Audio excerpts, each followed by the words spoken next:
Welcome back. Now, a number of good Samaritans, both here at home and abroad, have offered to assist communities affected by violence. Last night, President Cyril Ramaphosa announced the Solidarity Fund has established a Humanitarian Crisis Relief Fund. He called on all South Africans to support this fund. To find out how you can be part of this, I'm joined by Solidarity Fund Deputy Chair Adrian Enthoven.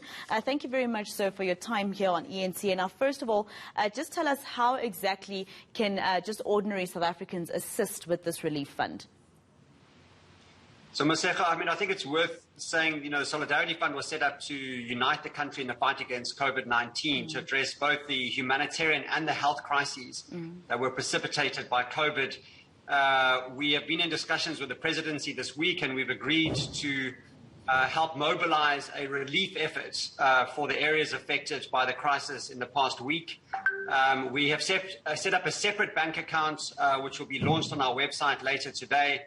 And we will have, this needs to be separated from our COVID relief efforts. And so any donors, both individual and corporate, will be able to donate directly into this relief fund bank account, and will be directed for food and medical supplies, which are the two areas that we'll be focused on. How are we going to make sure that these funds that people put into the account are actually used for the reasons that they are meant for? So we have very detailed accounting and reporting on every project that we initiated. So if you go onto our website, you can see every of the COVID. We had 40-odd projects, and in every project we've had a detailed report on what money was spent, on which service providers, what the impact was that we had with that money. So, we're a fund that is committed to complete transparency and openness about where we receive our funds from, where that money is applied to, and the impact that we have. And we intend to account separately for the relief efforts in KZN and Gauteng. So obviously then you'll be targeting those who've been affected in those two provinces specifically when it comes to this particular fund. Yeah, so this fund is a very targeted and specific fund around the humanitarian and as I said, medical relief efforts that are required to address the impacts of the recent events in KZN and Gauteng in particular. Has anything begun in terms of distributing anything to anyone? Has the Solidarity Fund started anything so far with this particular fund? No, we haven't. We've only just set up the bank account. We are, during the course of this weekend, mobilizing resources and teams and working with our partners in civil society to figure out where the greatest needs are in the areas that we're focused on and what funds will need to be applied. We completely recognize the extreme urgency here. The humanitarian crisis is an immediate one. And so, we tend to respond as quickly as possible. We will not be using the funds that we have raised for COVID to address these relief efforts. So we will need new funds raised from business, from individuals, and we understand that there are international donors that are also interested in donating towards the relief effort. So hopefully we will be able to coordinate and help support donors who are wanting to contribute to this relief effort.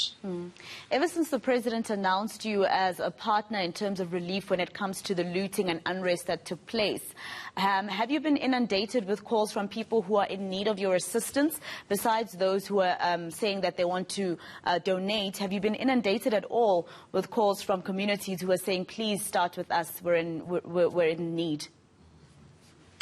We haven't at this stage. I think it was only announced last night that we'll be assisting in this relief effort. And so we haven't at this stage had that, but we have been in discussions with a number of the organizations that we've partnered with, particularly in the humanitarian space on COVID and the impacts of COVID. And so we are developing a much clearer kind of picture of what the needs are and the organizations that we may be able to partner with to address those needs.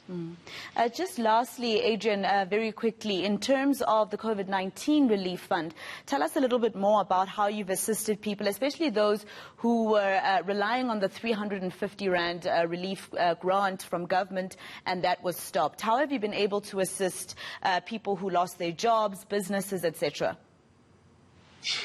So unfortunately, we've had to be very focused in our COVID efforts on, we raised about 3.5 billion rand from over 300,000 individual South Africans, over 2,500 corporates and foundations. And in the broader context of the need in South Africa, particularly in terms of the humanitarian need, this was a very small amount of money, and so we had to be very targeted. The vast bulk of our resources have been spent on health initiatives to help support the National Department of Health around testing, around medical supplies, around PPE, around critical equipment, and more recently around the vaccination program. In relation to our humanitarian efforts, we've been focused on food, particularly in the very early stages of the COVID crisis, before the government grant system got up and running, and on initiatives with NGOs across the country to address the scourge of gender-based violence. All right. Adrian Enthoven, thank you very much for your time. He's, of course, the deputy chairperson of the Solidarity Fund, which is going to assist with relief after these unrests, as announced by President Cyril Ramaphosa last night.